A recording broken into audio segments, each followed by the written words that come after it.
todos que ainda estão presentes. Diz-nos o meu convidado deste Mesa para Dois desta semana, Hélder Moteia. E é caso para dizer que eu tenho um privilégio, uma honra imensa em recebê-lo no Mesa para Dois, porque ele é de facto o ausente que se tem feito presente nas últimas semanas num outro programa que eu apresento, que é o Terra de Oportunidades. Moçambicano, escritor, zambiano, não tenho que dizer, porque os zambianos são muito, não é? Formado em Medicina Veterinária, um mestrado em Agroeconomia, político, tudo isso, mas para mim, acima de tudo, um poeta, com um sorriso largo, imenso, como vocês estão a ver. Bem-vindo à Mesa para Dois, Hélder Moteia. Que privilégio mesmo receber-te aqui para uma conversa, e não nos sentávamos assim desde os tempos da Associação de Escritores, eu acho.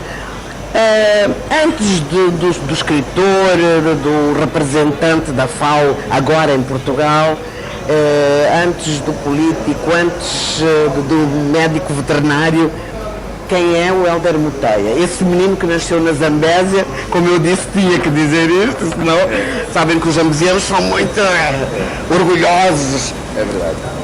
Okay. Eu nasci no subúrbio da cidade de Quelimane, subúrbios. E cresci. Isso tem algum peso assim especial? Tem, porque nós temos o privilégio de viver dois mundos, que é o mundo urbano e o mundo também suburbano, que acaba a ser meio rural.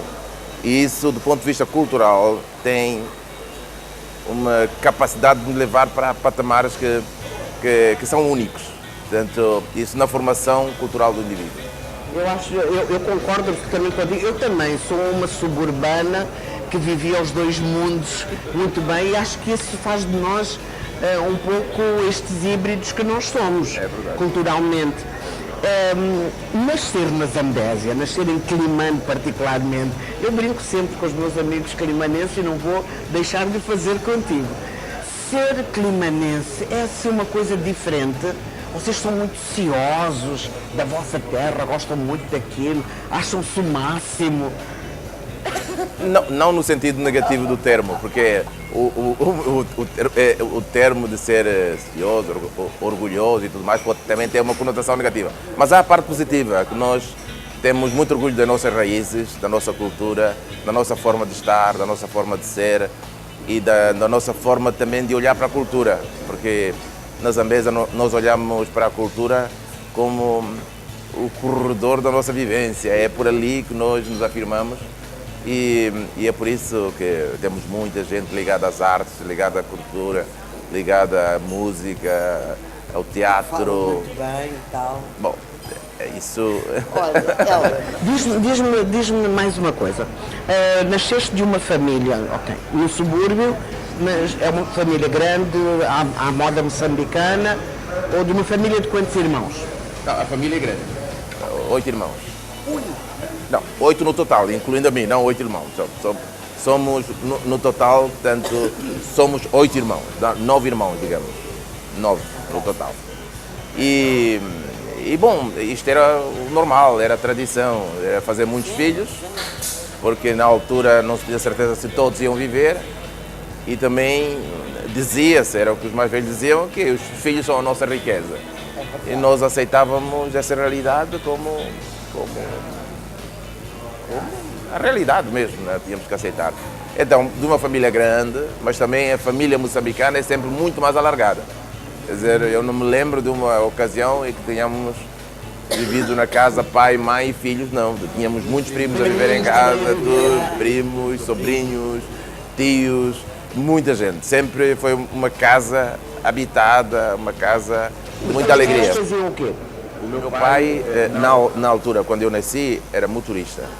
Meu pai era motorista da administração pública e a minha mãe era doméstica e agricultora. Quer dizer, por isso que eu digo, a vivência no subúrbio dá isso. Quer dizer, eles fazem um pouco de doméstica, mas também praticam agricultura em uma área muito, muito grande, que ainda temos, portanto, é patrimônio da família. E vivíamos no meio disto, a agricultura e também a atividade do meu pai na cidade. Mas foi por isso, tu sentes que de alguma forma isso te influenciou, o facto de vocês terem terras e de trabalharem a terra, ou da tua família trabalhar a terra, te influenciou quando foste para veterinário? Não, eu creio que todos nós, moçambicanos, grande parte, temos sempre uma vocação para a agricultura. E é por isso que qualquer moçambicano tem sempre uma opinião sobre a agricultura, porque estamos todos, eu digo, o moçambicano está sempre plantado na terra. E sempre olhei para a agricultura, para a pecuária com muito carinho, porque também em casa tínhamos animais domésticos. E na realidade eu queria fazer agricultura como um todo, mas pediram-me que eu fizesse uma opção. E eu optei pela pecuária, porque primeiro eu fui para o Chimoio, o Instituto Agrário do Chimoio. E foi lá que eu fiz a opção para a pecuária, portanto, a criação de animais. Mais tarde que eu optei pela veterinária, porque para nós era, portanto, a sequência. Era uma licenciatura... Sim, mas não posso dizer que tenha sido uma coisa que estava predestinada. Não, aconteceu. E eu, quando olho para trás e procuro encontrar um motivo, não, nem sequer é a minha vivência. Tive que fazer uma opção e optei. Ninguém mais dos irmãos foi para a agricultura? Não. Ninguém mais. Portanto, são muitos e cada um faz uma coisa diferente. É muito questionável essa tua de que o moçambicano, como todo moçambicano está apontado. Não, faz sempre qualquer coisa na agricultura. Por mais que sejam meus irmãos engenheiros, eu tenho irmãos professores, mas todos eles têm um pedaço, tal Green Fingers, têm um pedaço de terra, fazem alguma agricultura e fazem alguma pecuária. Olha, não me decepciones, que eu gosto muito do poeta Helder Muteia. As letras, como é que se deu o teu primeiro contacto com as letras? Olha, isso deu-se quando eu estava, imagina, no seminário do pastor. Eu ia ser padre, quer dizer, tinha vocação para padre. Tinha vocação para padre, mas era um senhor casado e pai de 4 filhos. 4 filhos, é verdade, acabei. Sim, mas... Mas o seminário era o quê? O seminário... Foi uma imposição familiar ou não? Foi um percurso. E eu creio que os meus pais também me mandaram para o seminário porque o nível da educação no seminário era extremamente alto. Para as famílias mais modestas, que não tinham possibilidade de avançar para situações, digamos, da normalidade da vivência urbana, o seminário era uma opção. E foi esta opção. Eu fui para o seminário, não me arrependo, fiquei 3 anos no seminário. E depois passei para uma vida, chegou a independência. No seminário, estamos a falar de quê? Adolescente, pré-adolescente? Sim, adolescente. A partir dos 11 anos, 11, 12 anos, eu não me lembro. E em algum momento te apeteceu seguir uma carreira religiosa, seres padre? Olha, nessa idade nós ainda não temos uma visão sobre o nosso futuro muito clara. E em 74 veio toda aquela dinâmica da independência, vieram outras filosofias, outras maneiras de estar e de ser, o seminário foi desmantelado. É verdade que cerca de 1/3 dos meus colegas são hoje padres. Eu tenho muitos padres, foram meus colegas de carteira, sim, muitos padres. Alguns continuaram a sua carreira, eu fui dos que se perderam pelo caminho. Começaste a ouvir sobre a origem da vida e do homem, nas aulas de ciência. Passei para o Liceu de Climane e a realidade era outra. Então nós éramos obrigados a viver uma realidade diferente, em que a religião já não estava tão presente e, digamos, que a minha vocação não estava tão sólida para eu perseguir isso de uma forma obsessiva. Assim. Era cedo. E dizias-me, o teu primeiro contacto com as letras foi no seminário? Foi no seminário. Começaste a ler? Eu escrevia sobre a minha... Comecei a ler porque nós tínhamos uma disciplina de leitura muito rigorosa no seminário. Naturalmente, grande parte de livros religiosos, mas também alguns clássicos. Nós líamos muito essa de Queiroz, líamos alguns autores, incluindo alguns que se achavam meio subversivos, porque como o Fernando Pessoa também era obrigado a ler, e o Camões. A interpretação do Camões é porque era obrigatório recitá-lo de memória. E a partir daí, então, fui me aventurando. Então tinha 12, 13 anos que eu escrevia as primeiras coisas que até hoje guardo com muito carinho. Que até hoje guardo com muito carinho. E não são Não, remexíveis? não são publicáveis agora, podem ser publicados mais tarde, do tipo memórias ou do tipo de qualquer coisa que não seja Achas que a não sugestão cultural, a sugestão literária que eu gostaria de fazer neste momento. Porque não lhes reconheces valor. Não. Tem um valor afetivo, mas não Tem um valor literário. afetivo e colocam sempre naquele contexto, naquela época. Numa época, não digo que está perdida, mas ficou muito para trás. Mas nessa altura o que é que te movia? Lembras-te? Eram os estados de tristeza, de alegria?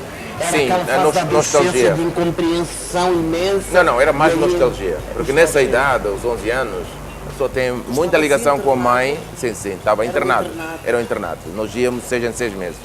Então aquela nostalgia da vivência do dia a dia, da mãe particularmente, a gente ainda cheira leite nessa altura. Essa ligação com os irmãos, quem vem de uma família alargada tem sempre a família à volta. E ali, mais novo? não sou mais novo, sou o terceiro. Ok. E ali tinha, digamos, colegas, amigos, também eram outra família, mas dentro de um rigor do dia a dia que incomodava.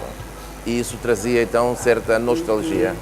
Era uma disciplina que não combinava com a idade que tinham.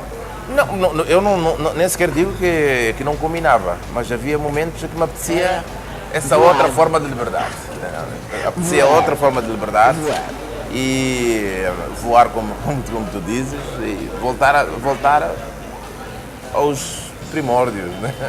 Então, antes de irmos para o intervalo, para o primeiro intervalo, achas que as tuas primeiras influências literárias foram de escritores clássicos portugueses? Sim. Essa era inevitável. Acho que Era por aí que via, mas também tínhamos alguns livros de literatura infantil, que eu não me lembro.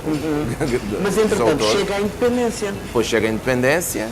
e começas a ler o quê? E aí ouvimos e começamos a ler muita coisa, digamos, Marx, Engels e Nós Matamos o Cão Tinhoso. Claro. Foi logo o primeiro. Foi logo o primeiro.